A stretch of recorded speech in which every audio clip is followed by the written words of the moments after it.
kasi bigyan ko kayo konting background tungkol sa akin. Dati laman din ako ng kalye, tambay rin ako lagi dati.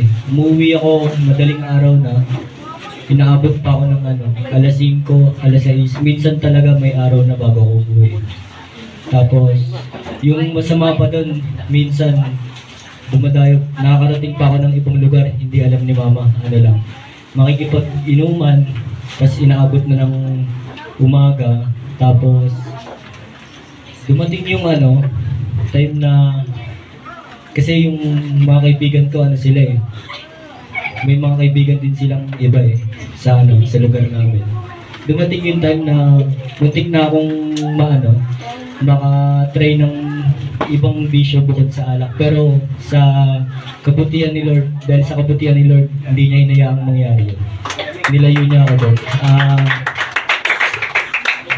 Dahil din sa pinsa namin, nandito na kami ngayon, dinaid niya kami, sila yung nag-guide sa amin. Nag-guide nila kami ng maayos, papunta nang nakilala namin si Lord, naiwasan ko na yung mga ganong gawain na late na umuwi, tapos mag-inom ng kasi dati umuwi ako, talagang hindi ko na alam kung paano ako nakaka-uwi. Hindi ko na alam kung paano ako nakaka-uwi, tapos nagtatanong na lang ako sa mga kaibigan ko kung hinatid ba nila ako, kasi lasing na gano'n. Sobra-sobra na yung alak sa katawan ko na. Kaya papasalamat ako kay Lord kasi hindi niya ako pinabayaan na may ginamit siyang instrumento para ako mismo na yung talent ko mapagamit ko sa Lord. Tapos ayun yung nagsilbing way para maging servant ni Lord at magpatuloy na magpuri kay Lord. Kaya yung sa mga BID namin na youth, kung na mga kaidara namin, kung sa tingin nyo kung tingin nyo na kami, dito kami, yung iba, kung lahat kami dito na kami lumaki, hindi. Kasi rin kami, laman din kami ng makamundong gawain dati. Pero sa awa ni Lord, dito na kami ngayon. Nagkaano na kami. Yung talent namin dati, ginagamit namin sa mga makamundong gawain din. Pero salamat talaga kay Lord kasi nandito na ngayon. Hindi na sayang yung talent namin. Yun lang. Huwag kang maingay. Makinig tayo. Praise God. Nalala tayo lahat na makakaupo, mga kapatid. Pero before anything else, syempre para medyo ganahan naman kayo, mga kapatid. Icebreaker muna. Gusto kong magkaroon muna ng mga throwback. So, sa ating, pangilang gabi na tayo ngayon? 4 days. So, I believe, doon sa ating mga nakaraang narinig, mga kapatid, may natutunan tayo. Tama? Tama po ba? Amen. So, dahil may mga natutunan kayo, para to sa ating mga bisita, mga kapatid. So, may prize ako dito.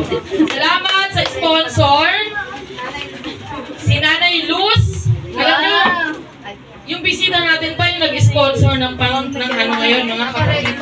Pero, papawi niya kasi wala raw siya ngayon. Ay, parang ayaw pa. Sige. May tanong ako.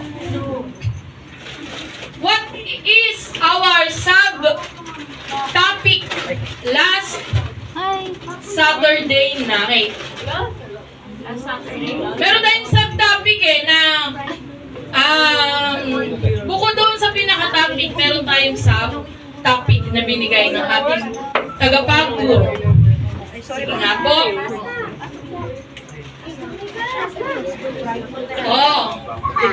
Sige, kahit sino na lang, kahit hindi bisita, pwede rin tumaas yung mga bisita kung naalala nyo, Sige, si Ate Know your word. Ay, dito ka, Bill.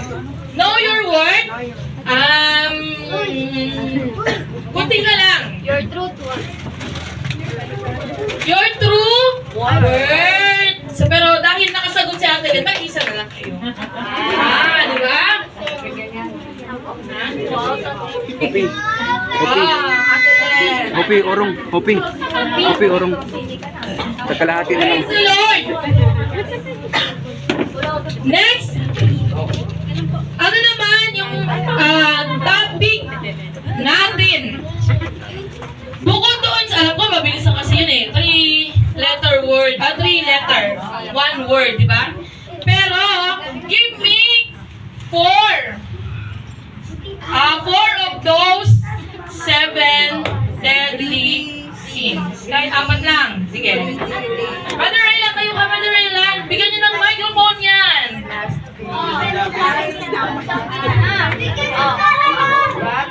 Rat? Anong gluton? Ano yan? Bakit? Sige. Right, very good! And ako meron ng dalawa. Sino pa? Sino pa? 4 I need 4. Sister, anong pangalan ko, bebe? Siya, nandito ka na Sunday? Nandito ka na Sunday? Okay. Sige.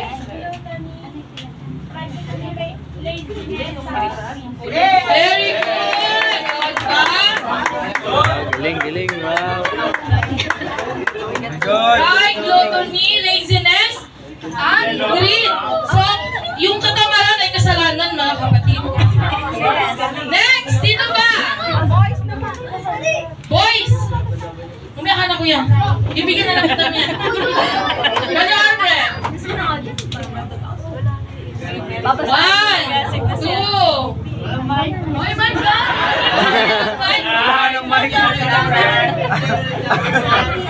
Dapat may mic talaga. Para rinig ang boses. Pride. Right? Ayaw ka pala pride. Gluttony. Gluttony. Wrath. Greed. Great? And greed. Envy. Very good. Wow. Okay! Sa ating third night naman tayo, mga kapatid. Marami pa ako dito, oh. Ha? So, balot sa makasagot. Sige. What is our topic? Topic? F na? Topic kahapon, mga kapatid. Hindi lang yun isang word, meron siyang binigay na pinaka-topic kagabi. Sige, para sa kusini.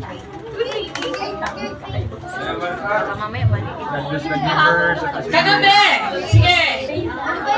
Hindi yung one word, mabilis lang yung one word eh. Pero ang meron siyang binigay na pinaka-topic. Makikita niyo yun sa sa barko. Noah. Sister Queenie, give. Dali na pag Diko.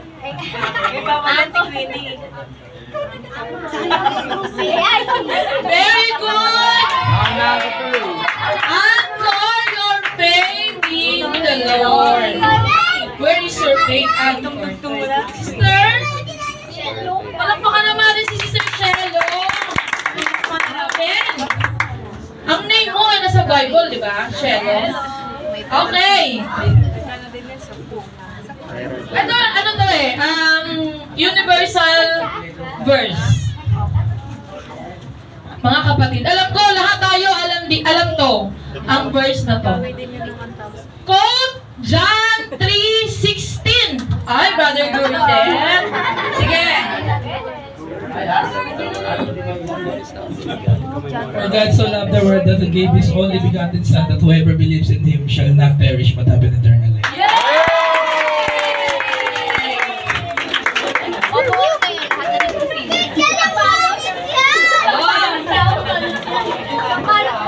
Good, very good. Sino pa ang nakakabisado? John 3:16. Apa? Ay, huwag ka na, Brother Joe. Sa mga bisita natin. Wala. Sige. Siyempre. Ate Le, si ate ano? Ellen. John 3:16. Alam to ng lahat, ano nakatawag dito, the heart of The Bible. the Bible. Ito na yung puso ng Biblia, mga kapatid. Sige. Wala na po, sana naman ang kurusini dito. Okay, ito na lang. Out of all nights na ating napag-aralan, mga kapatid, sa tatlong gabi, magbigay kayo ng isang memory verse or isang verse na binigay ng ating mga teacher. Sinong may naalala? Pati yung words o yung ano lang? Yung chords? Verse. Pati yung words o yung Words? ano lang? Words? Verse lang. Lahat. Lahat. Book, chapter, and verses, and words. Tama. Huwag si Brother Joe. Kailan pa si Brother Joe nananamit? So, sige, pagbigyan natin si Brother Joe. Okay. Sige, Brother Joe. Hebrews 11:1. Faith is a substance of things, the hope for the evidence of things not seen. Okay! Ba't parang iiyak ka, Brother Joe? Hindi. Kung sino lang makibigay kay Brother Joe. Sino ba po? Sister Queenie. Oh. Okay. Thank you. Oh. Sige, bigyan ng mic si Sister Queenie. Dali, ano? Bilis ako. Gusto ko ng kursini. Ano? Sige pakinggan natin, mga kapatid. Ay, walang kodigo. Siyempre, kailangan kabisado. Memorize.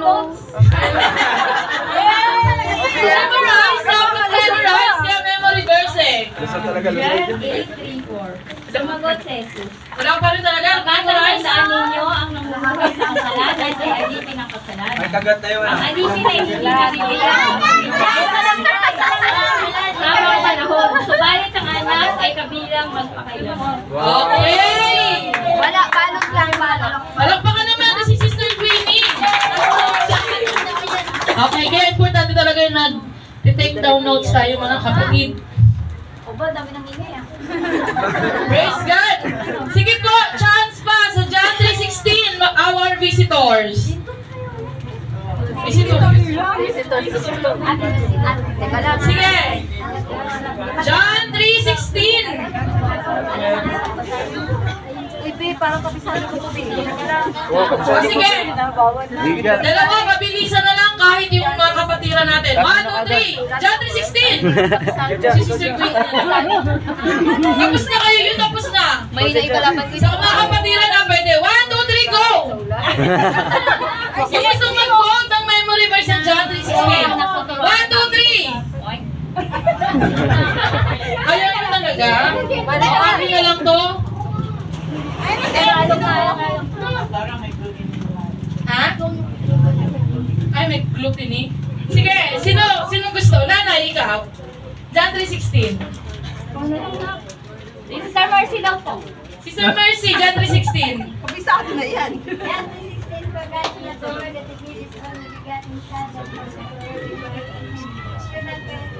Yun, oh.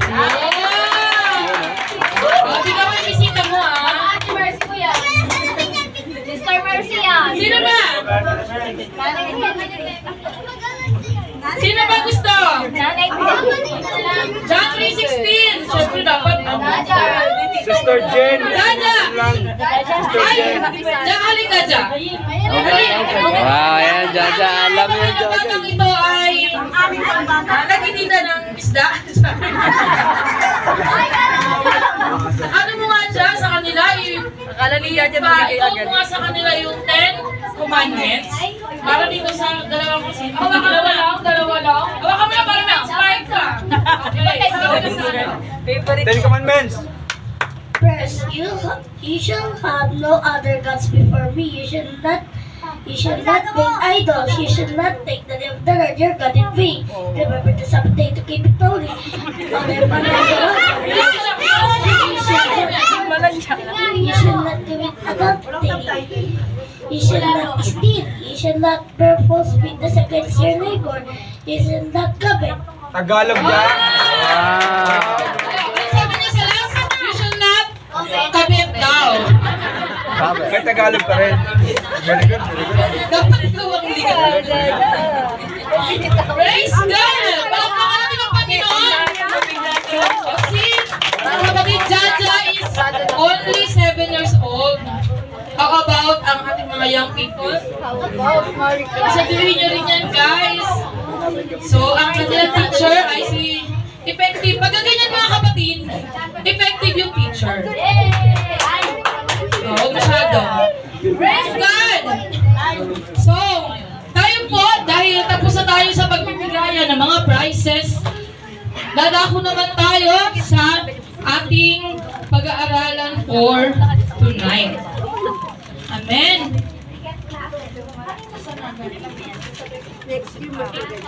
Yan. Sabay-sabay nating basahin lahat mga kapatid. Juan.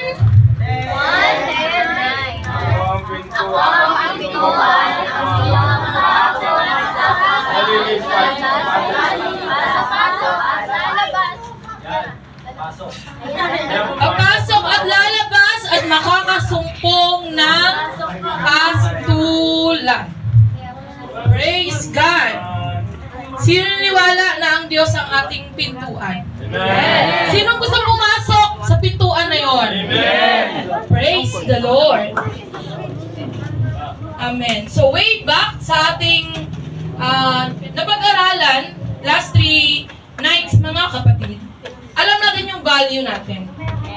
Amen? We are special sa harapan ng ating Diyos. Kaya nga, ginilikha niya muna ang lahat ng bagay before niya nilikha ang tao. Why? Because your value, your worth, mga kapatid, ay napaka-laki. You are priceless. Sabi mo sa tabi mo, you are priceless. Wala kang katumbas na halaga. Diba? That you should know your value. Amen? Huwag mo i-lower yung standard mo, sabi ni Brother Gurjet kagabi. Dapat yung standard mo mataas. Amen? Huwag mong hahayaan na makukuha ka lang sa maliit na halaga. Because you are special to God.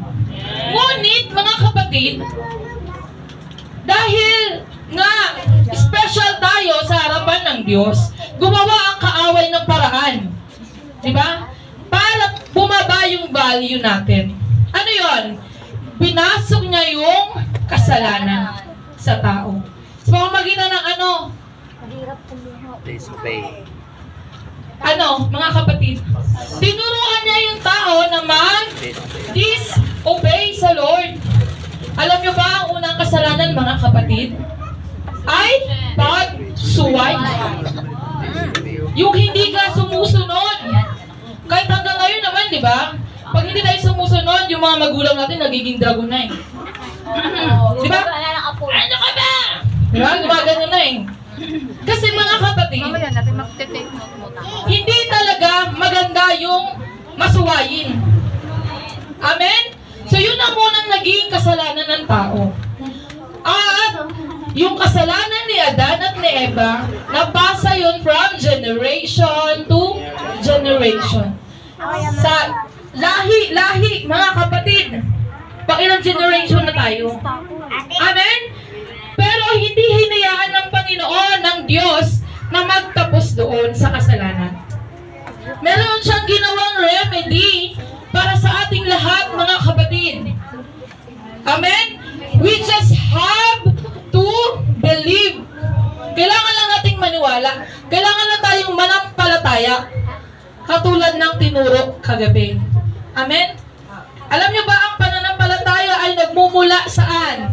Pakikinig. Sa pakikinig. Kaya yung mga nakikinig mga kapatid, diyan nag-uumpisa yung pananampalataya. Pero hindi na nagtatapos sa pakikinig kasi pwede ka naman makinig ng kung ano-anong bagay. Pero ano yung dapat nating pakinggan? Salita ng Panginoon. Salita ng Diyos. Amen. Amen? Amen. Praise God, doon nagmumula ang pananampalataya. Kahit sino naman sa atin eh. Naniwala tayo na may Diyos because mayroong nagsalita, may nagturo sa atin. Tama po ba? Tama po ba? Di ba nandito kayo ngayon dahil mayroong nagsabi sa inyo? At dahil nag-stay kayo hanggang ngayong gabi because nakaparinig kayo ng salita ng Diyos. So faith cometh by hearing and hearing by the word of God. Romans 10. Mga kapatid. At dahil doon, naniwala tayo, sabi ng Romans, wait. Ayan. Romans 3:23. Nakita niyo ba si Adan at si Eva? Sapagkat ang lahat ay nagkasala at hindi nakaabot sa kaluwalhatian ng Diyos. So yung kasalanan ni Adan at ni Eva, mga kapatid, ay namana natin. Next. Sabi ng Romans 5:12, ang kasalanan ay pumasok sa sanlibutan sa pamamagitan ng isang tao. At ang kamatayan ay pumasok sa pamamagitan ng kasalanan. Dahil dito lumaganap ang kamatayan sa lahat ng tao dahil ang lahat ay ano? Amen. Kaya wag kang magtaka kung yung kapitbahay mo or kakilala mo, magugulat ka na lang, ay, wala na si ganyan. Di ba magugulat ka, kakausap mo ba kanina or kahapon, tapos nalalaman mo na lang ngayon, wala na pala. Di ba? Yung iba ay natake. Ano ba? Yung iba, hindi na nagising. Natulog lang, tapos hindi na nagising, mga kapatid. Why? Because yan yung kabayaran ng kasalanan ng tao. Amen? Ang kamatayan. Kaya ayaw man natin, or gusto mo man, darating tayo sa punto na tayo ay mamamatay. Ang tanong, mga kapatid, saan tayo pupunta kung tayo ay mamatay? At handa na ba tayo? Handa ka na ba, Brother Ken? Hindi pa. Di ba? Sabi ni Brother Ken, ang bata ko pa, Lord. Pero, pag dumating ang kamatayan sa'yo, hindi mo na yun matatanggihan. Amen? Amen? May isang ang kwento eh. Kinento na to ni Pastor dito. Si kamatayan, pumunta siya dun sa isang tao. Di ba? Tapos, nakita nung tao na yon yung pangalan niya. So, ang ginawa niya, pinakain niya si kamatayan. Diba? Kain ka muna. Kasi, pero nandun sa unahan yung pangalan niya. Ang ginawa niya, ng taong to, nilipat niya yung pangalan niya sa pinakadulo. Diba? Parang nilansing niya si kamatayan. Ngayon, sabi ni kamatayan, napakabuti mo talaga, pinakain mo pa ako, pinapahinga mo pa ako. Dahil mabuti ka, sa iyo tulong na lang unahin ko. Di ba? Yung tulong na lang yung unahin kong kunin. Eh, nilipat niya na yung pangalan niya dun eh. So, siya pa rin yung una. Ibig sabihin, pag oras na natin, pag yun na talaga yung time of appointment natin, sabi ng Bible eh, appointment natin yun sa Panginoon, yun na yun mga kapatid. Kukunin at kukunin tayo dun. Pero ang tanong, are you ready? Tanongin mo sa sarili mo, handa na ba ako? Kaya mga kapatid, God, Jesus offers salvation. Naniniwala ba tayo doon? Na ang Diyos, nag-offer siya ng salvation. That's why, itong Bible, ito yung pinakadahilan bakit, ang pinakadahilan bakit may Bible, dahil nais ng Diyos na tayo ay maligtas. Amen? Praise God. So God offers, kagabi, manampalataya tayo, ngayon naman, ay, nasira. Repentance, mga kapatid. Tagalog term ng repentance is pagsisisi. From the Hebrew word shak means turn or return. mga kapatid. Meaning to turn away from evil and turn to good. So yung dati natin ginagawa hindi maganda, kailangan kalimutan na natin yun. Alisin na natin yun mga kapatid. At tayo ay babalik doon sa plano ng Panginoon sa mabuti. Amen? Sabi ng Edmonds Bible Dictionary, ang repentance daw ay complete change of orientation involving a judgment about the past and a deliberate redirection for the future. Alam niyo yung U-turn? Di ba? Ito yung daan mo. Pero dahil tinawag ka ng Panginoon, nag-U-turn ka. Sabihin, huwag mo nang balikan yung dati mong ginagawa. Ay, pumunta na tayo doon sa kalooban ng Lord na daan, mga kapatid. In the New Testament, the English word, ang English word na pagsisisi, na repentance, ang ibig sabihin nun sa military term, mga kapatid, about face.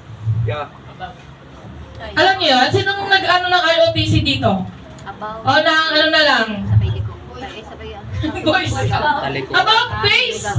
Mga kapatid, or change direction. Ito yung dati mong direction.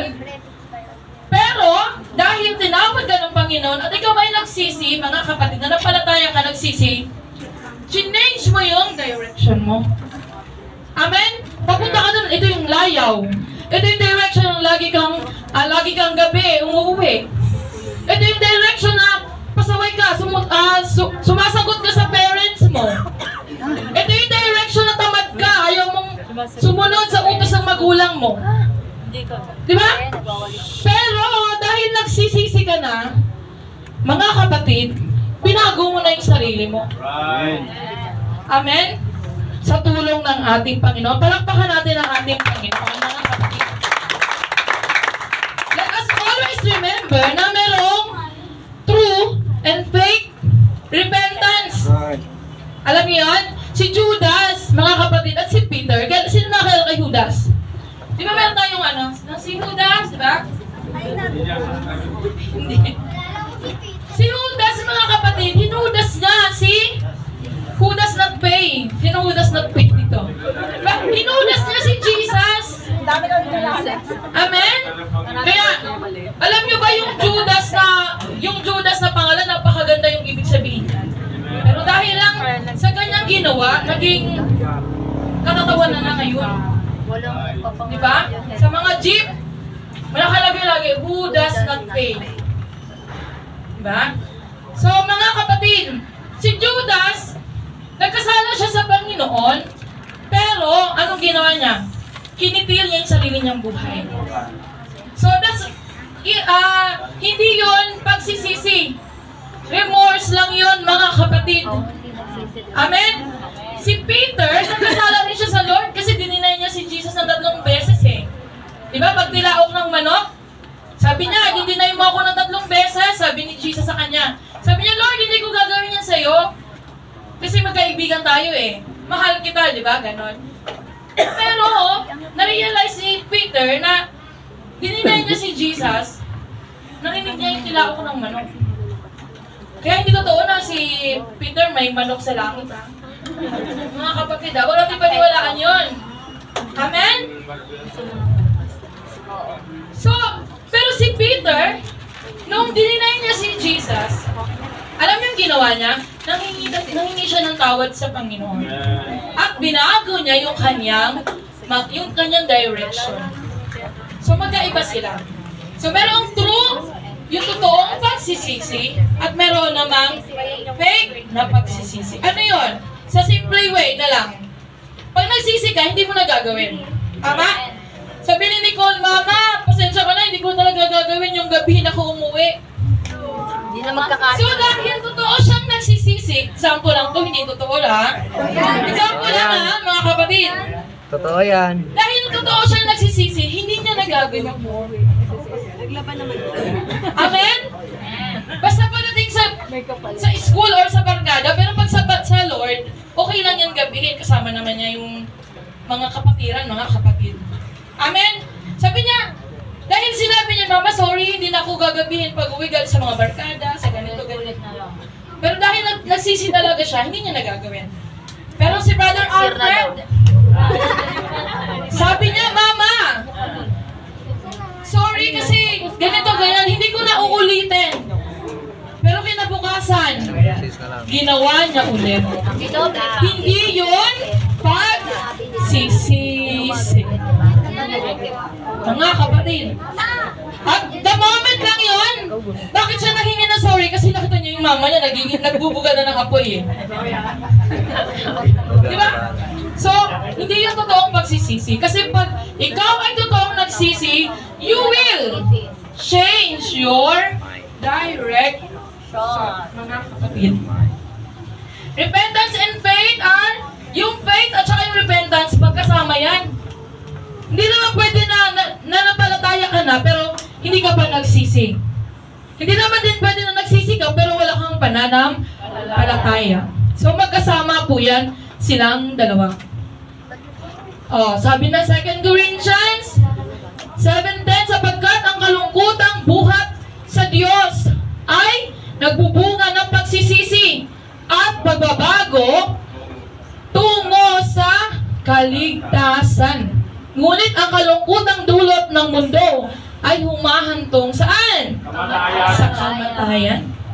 So pag binigyan tayo ng Diyos ng kalungkutan, ibig sabihin nun, nalulungkot ka dahil gumagawa ka pa ng hindi maganda. So it will lead you to repentance, mga kapatid. Magli-lead yun sa'yo para ikaw ay magsisi. Panginoon, mali pala talaga itong ginagawa ko. Diba? Kaya tayo ay magsisisi. Ngayon, tanong ko sa inyo mga kapatid, meron na ba kayong, at some point of your life, dumating na ba kayo sa panahon na nagsisi kayo? O may nasabi kayo na hindi maganda? Sana pala ito yung ginawa ko. O kaya naman ito dapat yung ginawa ko, or hindi ko dapat ito ginawa. Dumating na ba yun sa buhay niyo, mga kapatid? Amen? The most important step of repentance is a decision that changes course of life. Repentance is a decision. Decision yun, mga kapatid. Hindi ko pwede sabihin kay Brother Ken at, Brother Ken, magsisi ka. Di ba kung ayaw naman niya, wala akong magagawa. Amen? Decision niya yun sa buhay niya kung magsisisi siya. Palakpakan natin ang ating Panginoon. Salvation or ang kaligtasan is a change of mind. Para magkaroon tayo ng kaligtasan, mga kapatid, dapat baguhin natin ang ating mga naisipan at ang ating mga puso. Dapat i-align natin sa Panginoon. Diba?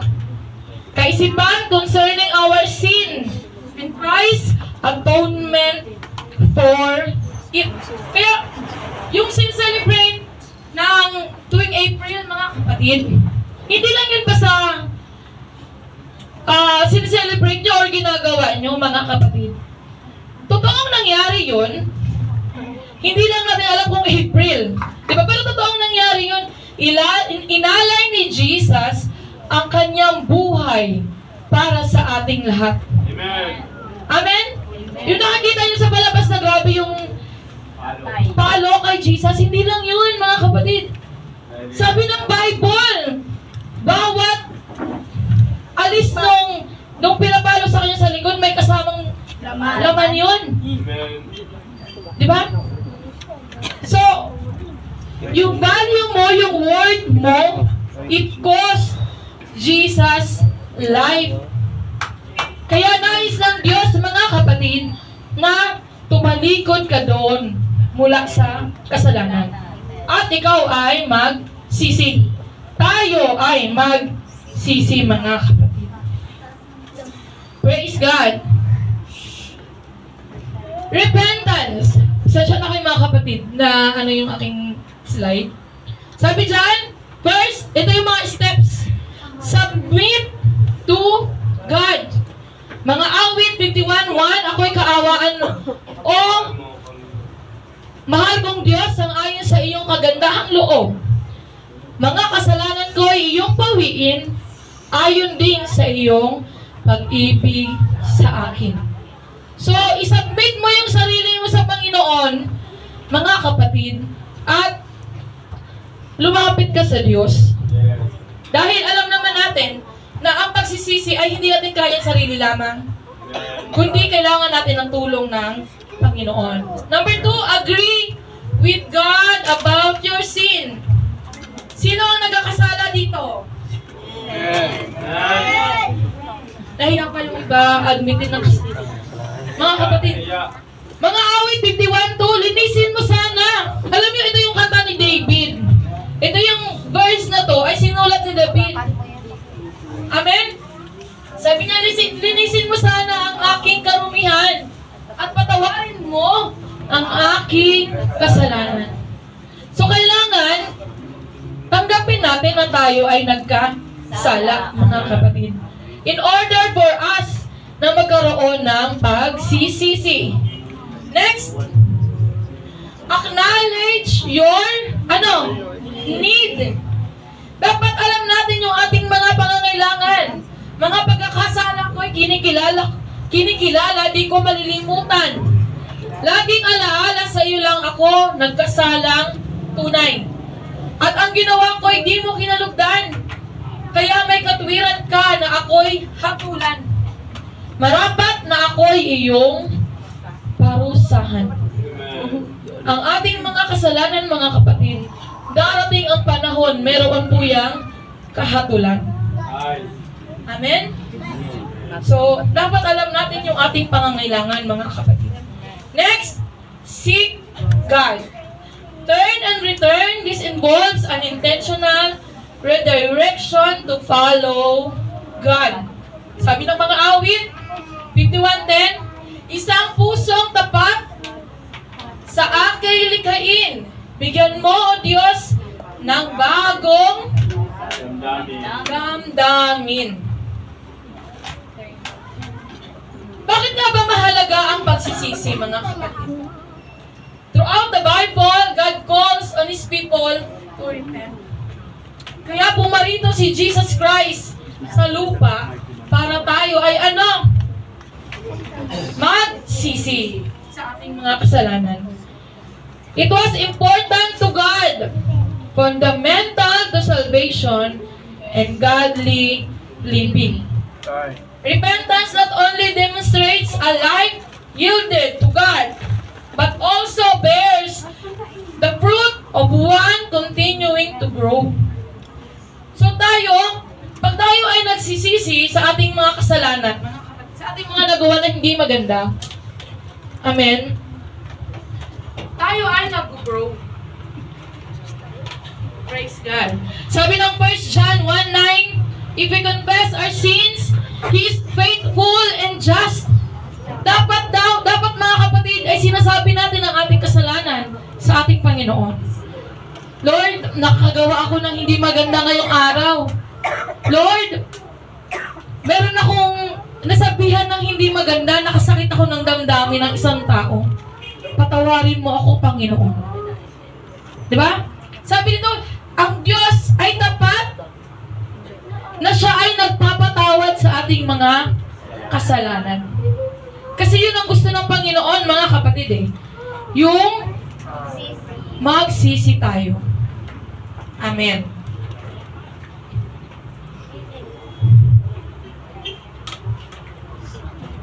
Matthew 4:17, magmula noon ay nangaral si Jesus.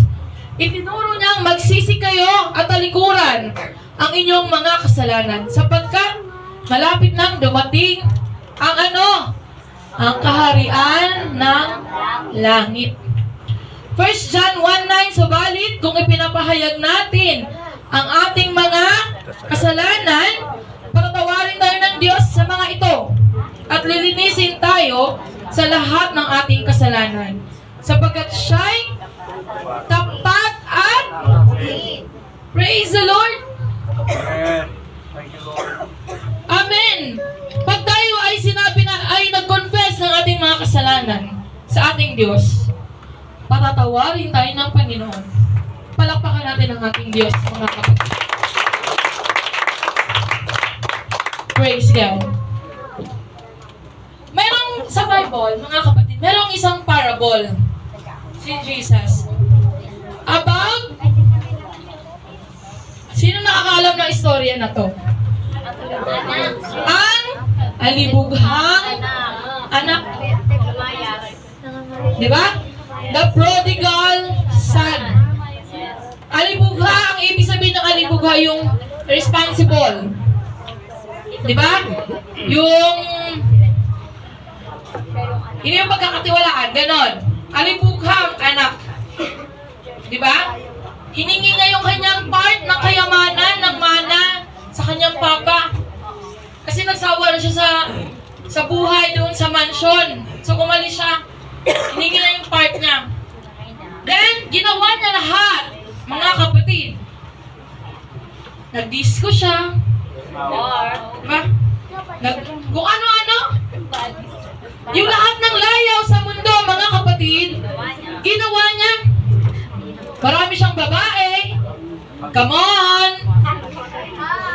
Diba? Lahat, mga kapatid. Bili siya ng ganito, bili siya ng ganyan. Inom dito, inom doon. Lahat na yata natikman niya eh. Pero, dumating sa punto ng buhay niya. Di ba yung mga kaibigan niya, nilibre niya pa sa mga samgyup sala na. Sinabi sa Bible, mga kapatid. Nung dumating, mga kapatid, na naubos na yung kanyang pera, lumapit siya sa mga kaibigan niya, pero wala na. Bakit? Wala na siyang pera eh. Di ba maraming mga hugot na ganyan ngayon sa social media? Malalaman mo daw yung totoong kaibigan pagdating sa pera. Pag wala kang pera, hindi ka mahalaga. Wala na, di ka napansin. Di ba? Oh, hindi napansin. May hugot si Sister Queenie. Di ba? Pag wala ka ng pera, wala na. Wala ka ng value sa buhay nila. Hindi ka nakilala. Di ba? Hindi ka nakilala. Pag nagkakasalubong na kayo, Aawayin ka pa. diba? Dahil sa utak ko. So, ganun yung nangyayari mo sa alibughang anak, mga kapatid. Dumating yung panahon na wala na siyang makain. Diba? Kaya tayo maging yung tinatawag na one day millionaire. Pag may pera, waldas dito, bili doon, punta dito, pasyal dito, diba? So, iwasan natin yun, mga kapatid. Dumating yung panahon na itong taong to wala na siyang pera. Gutom na siya. Namasukan siya sa isang tao. Tapos siya ay may baboy, yung may baboy. Sa kanyang gutom, mga kapatid, alam niyo yung ginawa niya? Kumain din, nakisalo siya din sa mga baboy. Sabi niyo nga, oink oink. Oink, oink. Diba? Nakisalo siya doon. Alam niyo, habang kinakain niya yun, mga kapatid, sabi niya, mas masarap. Walang-wala to doon sa kinakain ko sa bahay ng aking ama. Amen? Walang-wala to doon sa na-experience ko sa bahay ng aking ama. Sa bahay ng aking papa, hindi ako hahayaan na makaranas ng ganito. Sabi niya, babalik ako sa aking ama at sasabihin ko sa kanya, Ama, nagkasala po ako sa Diyos at sa inyo. Hindi na po ako karapat-dapat na tawaging anak ninyo.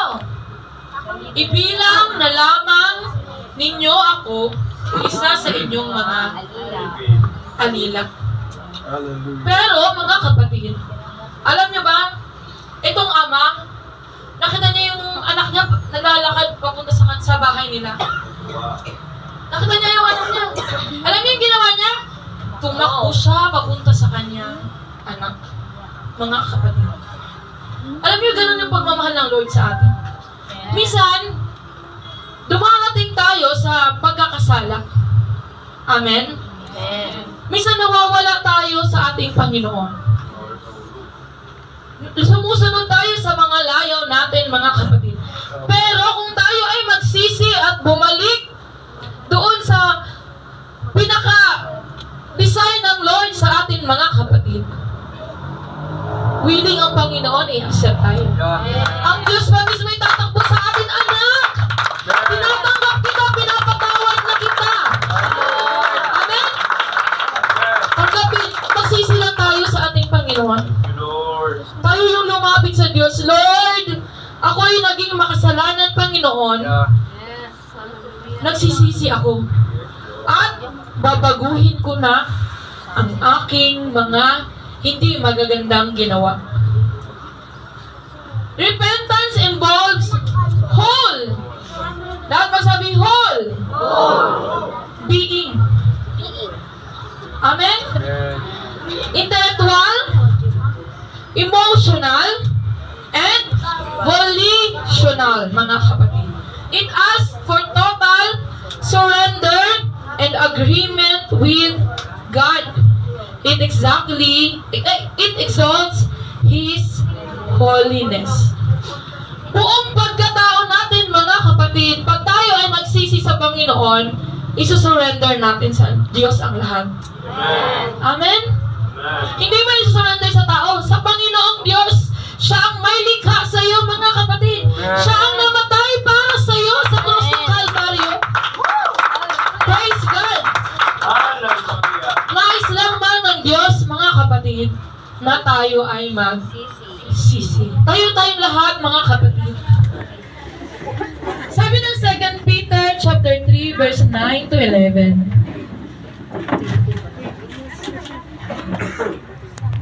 Gusto ko po habang binabasa natin to, Ito kayo, pasok kayo naman.